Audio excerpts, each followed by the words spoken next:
Hamas ने याह्या सिंवार को नया लीडर मुंतखब किया तो दूसरी जानिब से इजरायली ह्यूमन राइट्स ग्रुप बेतसलाम की एक तहलका खेज रिपोर्ट शाया हुई। लेट अली शो यू के एक और एपिसोड में आप सबको खुशामदीद। Do like subscribe and share this content. बात शुरू करते हैं मिडल ईस्ट से और जो वहाँ पे वाक़यात पेश आ रहे हैं हमास को लेकर। हमास ने जो उनके मिलिट्री कमान के लीडर थे उनको इस्माइल हानिया साहब की जगह पे इंस्टॉल कर दिया है, याह्या सिंवार साहब को। याह्या सिंवार साहब ने तकरीबन कोई 37 साल इजरायली जेलों में गुजारे हैं। वो फ्लुएंट हैं हिब्रू के अंदर और अब वो क़यादत करेंगे हमास की। और एक बात बहुत इसमें वाज़ेह कर दें कि अक्टूबर 7 जो वाक़यात हुए थे, टेररिस्ट अटैक हुआ था, उसके अंदर याह्या सिंवार का बहुत बड़ा किरदार था। और अटैक के बाद इजरायलीज़ ने खुलेआम कहा था कि याह्या सिंवार एक मुर्दा लाश है जो चल रही है। लेकिन अब हमास के हानिया के कत्ल के बाद, इस्माइल हानिया साहब के कत्ल के बाद तेहरान में गर्दिश में अब याह्या सिंवार साहब एक बार दोबारा आ गए हैं बिल्कुल बीच में और एक तरीके से टॉन्ट दे रहे हैं इजरायलियों को, क्या हो मारना है मारो आके, अब आओ गाजा। अच्छा, जो और रिपोर्ट्स आ रही हैं, बेतसलाम की रिपोर्ट कर रहे थे, उसके मैं बात शुरू करता हूं। मगर ये हमने पिछले कुछ दिनों के अंदर देखा कि इजराइल के अंदर और IDF बेसिस के ऊपर, स्पेशली एक बेस है उनका सदे तीमन करके, उधर कोई 1000 फ़लस्तीनी हैं, 400 की गुंजाइश है और उनके ऊपर इतनी बर्बरियत और तशद्दुद हो रहा है कि एक फ़लस्तीनी जो काबिज़ है वहाँ पे, उसको हस्पताल जाना पड़ा और हस्पताल से उसके एलिजिडली इजरायली, अब रिपोर्ट्स आ रही हैं, एक फ़ोन बरामद हुआ जिसको ये इजरायली रिजर्विस्ट जो थे वो सोल्जर के प्राइवेट पार्ट्स में डाल के उसको रिंग कर रहे थे और वो फ़ोन अंदर गायब हो गया तो उसको ऑपरेट करना पड़ा। सीवियर इंजरीज थी, उसकी रिब्स और लंग्स तक इफेक्ट हो गए थे उस कैदी के, इतना बुरा हाल था। और इतनी तशद्दुद की गई कि इजराइल जो डॉक्टर था इजरायली, उसने कहा कि भाई ये तो उसने पुलिस को बुलाया, पुलिस गई और फिर वहाँ पे एक तरीके से पिछले दिनों में देखा कि एक झड़प शुरू हो गई। इजरायली लॉ मेकर जो नेतन्याहू साहब की हुकूमत का हिस्सा है वो वहाँ पहुँच गए, उन्हें तोड़ फोड़ की, रोका पुलिस को, ये सब चीज़ें हुई। तो एक बहुत मुश्किल एक मरहला इजरायली अदलिया के लिए भी, इजरायली सिक्योरिटी फोर्सेस के लिए भी, कि अंदर से उनके अब ये तनाव शुरू हो गए हैं। अब ये रिपोर्ट आई है बेतसलाम की और इस रिपोर्ट से एक दिन कबल या कुछ दिन कबल एक इजरायली चैनल ने CCTV फुटेज उस वाक़ये की जिसके अंदर ये फ़लस्तीनी कैदी ज़ख्मी हुआ था बहुत बुरी तरीके से, वो शाया किया गया। और क्या कहते हैं आपका, ये वीडियो के अंदर, अगर मैं दिखा तो नहीं रहा आपको, मेरे ख्याल से बहुत ही डिस्टर्बिंग वीडियो है, आप खुद ही जाके इस वीडियो को देख सकते हैं। और मगर आप देखेंगे कि कैदी ज़मीन पे लेटे हुए हैं, उनके हाथ बंधे हुए हैं, उनको उठा के लिया जाता है। एक ग्रुप ऑफ इजरायली रिजर्विस्ट कहा जा रहा है, वो आते हैं, उठाते हैं, कोने में लेके जाते हैं और फिर जो होता है वो होता है। तो इजराइल के अंदर अब ये सिचुएशन आके खड़ी हो गई है कि तशद्दुद फ़लस्तीनियों के ऊपर और प्रिजनर्स के ऊपर, जो कैदी हैं उनके ऊपर तो बहुत सालों से चलता आ रहा है, जब से इनकी, और ये एक तरीके से अब जो बातें की जा रही हैं इजरायली टेलीविज़न के ऊपर, वहाँ पे एक फसाद शुरू हो गया है।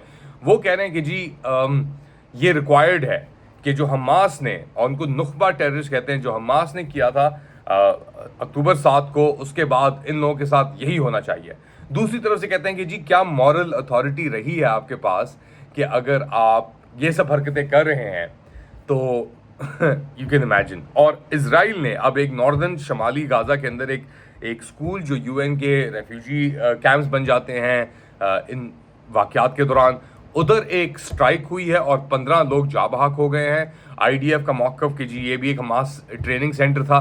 खुद ही अभी वहाँ पे एक दहशत सी फैली हुई है इजराइल के अंदर, इतनी दहशत फैली हुई है कि उनका जो मिलिट्री कमांड कंट्रोल सेंटर है उसको उन्होंने एक हस्पताल के नीचे मुंतखब कर दिया है इजरायलियों ने।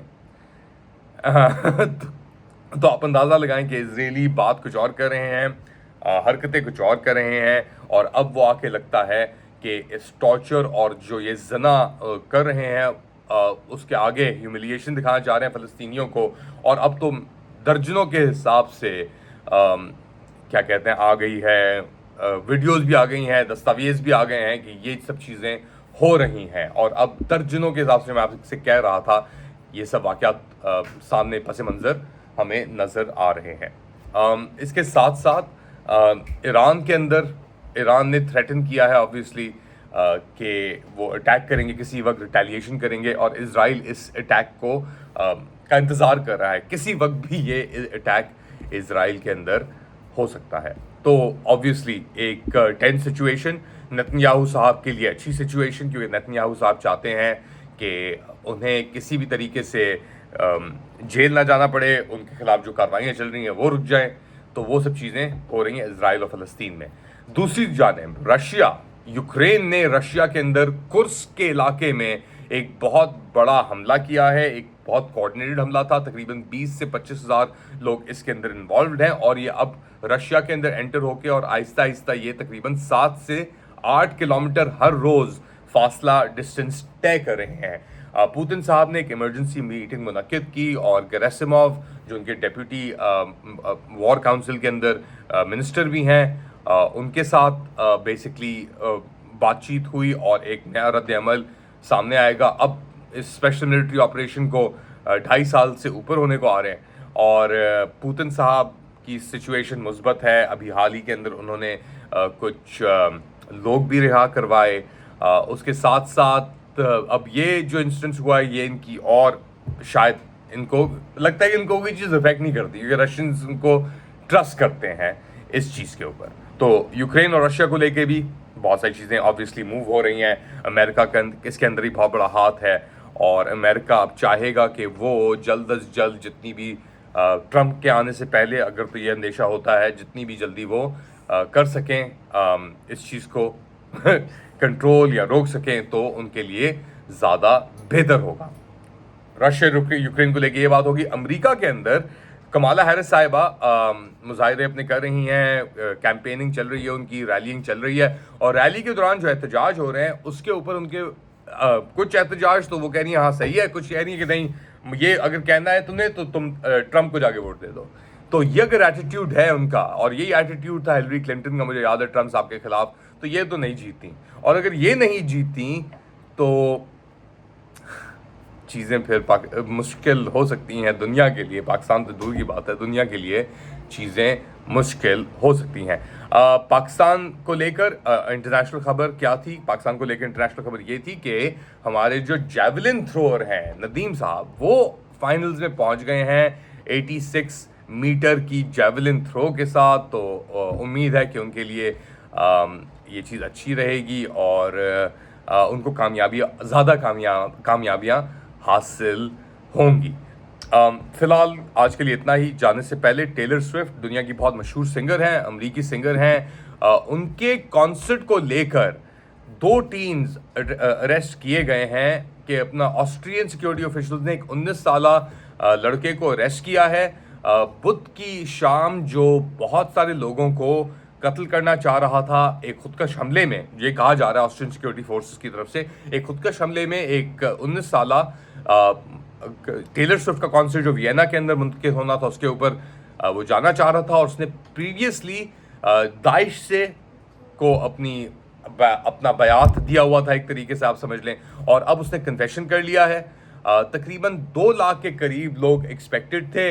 ये sold out concert, 3 sold out concert थे टेलर स्विफ्ट के अर्नेस्ट हैपल स्टेडियम में, जो अब कैंसिल कर दिए गए हैं। तो ऑस्ट्रिया एक अच्छी जगह है ये। अच्छा, और दूसरा एक बंदा, एक 17 साला ऑस्ट्रियन, टर्किश और या क्रोएशियन हेरिटेज का जो एम्प्लॉयड था at a company would have been provide service at stadium where Swift was to perform. अच्छा, जो मेन सस्पेक्ट है ये ऑस्ट्रियन सिटीजन है, मगर इसके जो माँ बाप हैं वो दोनों नॉर्दर्न मैसेडोनिया से आते हैं, और उसने अपनी रिसेंटली दाढ़ी वाड़ी बढ़ा ली थी, ये सब चीज़ें कर ली थी। एक 17 साला ऑस्ट्रियन टर्किश ओरिजिन का और एक 15 साला बच्चा है सस्पेक्ट, जिसका नाम और आइडेंटिटी नहीं दी जा रही, वो बात करने से मुनकिद है अथॉरिटीज से, और वो भी एरिया के अंदर था और उसको भी अरेस्ट कर लिया गया। तो ये 3 लौंडे पकड़े गए हैं टेलर स्विफ्ट के कॉन्सर्ट के ऊपर हमला करने के एलिगेशंस के ऊपर। कोल्ड प्ले भी आ रहा है ऑस्ट्रिया, खैर अब क्या कह सकते हैं, बहुत टेंशन चल रही है। यूके के अंदर भी टेंशन है, लड़ाइयाँ झड़पें वहाँ पे भी जारी हैं। तो खैर एनीवेज, आज के लिए इतना ही। मैं आपके लिए और कंटेंट लेता आता रहूँगा। फ़िलहाल अपना ख्याल रखिएगा, अगली बार तक अल्लाह हाफ़िज़।